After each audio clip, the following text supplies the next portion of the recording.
The old adage, "Judge not, lest ye be judged," needs to be taken out, dusted off, and used in today's society. After all, who among us has never failed, never said things we wish we could have taken back, never insulted another, never offended or inconvenienced anyone? But such self-examination does not seem to be exercised these days. Everyone is on the lookout for the slips of others, and lighting upon such a failing, it's magnified and blown out of all proportions when it hits the internet. A vehicle seemingly designed to promote the worst kinds of gossip. Individuals are held up to public shame and condemnation, and if the gossip is proven false, retribution for the author or justice for the victim is ignored as the mob moves on to their next dupe. I challenge each of you to take a magnifying glass to your own actions and deeds before gossiping of another or searching out their perceived failings. After all, where is the perfection we seek to be found? Awakening with a prayer on your lips and joy and love in your heart for the world, which you carry with you throughout the day, spreading kindness and delight and compassion with you wherever you go, until you return blessedly exhausted to retire to your bed in prayer as you fall into sleep. Well, if that is your day, bravo! I wish I could emulate it, that all could. For were that the case, we would live in a wondrous place of peace and happiness. For me, I can only admit that while it sounds like a grand goal for which to aim, I know I shall never attain it. But in admitting my own failings, I find some understanding of the failings of others. And in acknowledging that I could do better, I have to accept that we all have our own hurdles and challenges in our personal crusade for grace in our dealings with others. Compassion is one of the emotions that advertisers seem particularly able to manipulate. Pity-inducing calls to identify with the beleaguered, or gut-wrenching pictures of victims promoting fundraising efforts pop up on every channel, on billboards and subways. Although, why I get a bigger knot in my stomach about the dogs left tied up in the heat with no water than I do about the bald child needing cancer research, I'm not sure. Sociologists write about compassion overload or compassion burnout to explain why donations are going down. Apparently, you can only respond to these ever increasingly emotional appeals for so long before you have to turn away to preserve your own sanity. The one that's now gaining ground is the individual in the internet appeal to help someone whose story was seen on the TV or newspapers for some suffering or heroic or noble deed.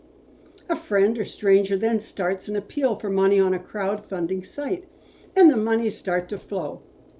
Or not. Of course, we only hear of the great success stories. Undoubtedly, there are those that garner little. And how do all these appeals and the failures or sorrows we know of in our own circle of friends affect us? There are 4 words that sometimes get confused when one is faced with an unfortunate event that impacts someone else. All can lead to you taking out your checkbook and sending off a check, or signing a petition, or complaining to anyone who will listen. The 4 are quite different, but in usage we often misattribute what we're feeling to the wrong emotion. The 4 emotions sad or bad situations evoke are pity. It's a bit condescending and more or less says, I acknowledge your suffering and feel sorry for you. Sympathy says, I care about your suffering, but there's really nothing I can do. Empathy decries the situation. I feel your suffering and I will sit with you and commiserate. And finally, compassion. It grabs at your heart and acknowledges, I want to relieve your suffering. I need to do something, even if I don't know how to do it. Identifying with the person takes understanding and caring. You don't have to agree with the decisions they made or the goal they embraced to feel compassion for their failing. You can even feel compassion for the person fleeced by the con man while wondering how they could have been so easily suckered into it. You can feel compassion for the woman whose husband ran off with the neighbor, while wondering why she ever wanted him or didn't see what he was up to. And you can feel compassion for those who crossed the country believing their cause was just and right, and that our freedom was at risk, even though you were never tempted in the least to join them, but do feel they got a raw deal, even while their horns and actions disrupted the lives of the local folks, to say nothing of giving them a headache. We cannot have too much caring in this world. We cannot have too much wanting to do right by our neighbors. Unrealized dreams are a big pull on my heartstrings. I so admire people who dream and dare, whether it's starting a business or a family, whether it's training for a race or studying for the university admission exam. People who work hard trying to realize that dream have the courage of which we need a great deal more. But just because you dream and just because you try really hard doesn't mean that you will win.